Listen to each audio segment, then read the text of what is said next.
యశ్చాంబికాచరణ Padma మిళిందరత్నం yes సంస్కృతాంధ్ర కవితా రచనాభిగమ్య. నా 15 వయస్సులో చెప్పిన శ్లోకం ఇది.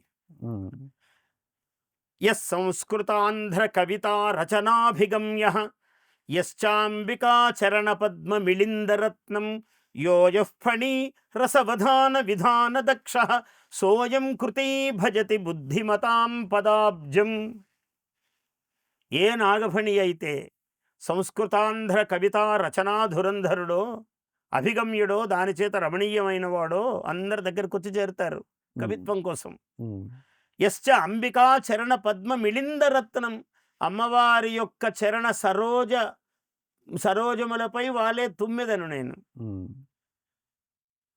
యోయః ఫణి, ఏ నాగఫణి అయితే రసవధానములో విధాన దక్షుడో అటువంటి వాడు బుద్ధిమంతుల యొక్క పాదాబ్జములను సేవిస్తున్నాడు.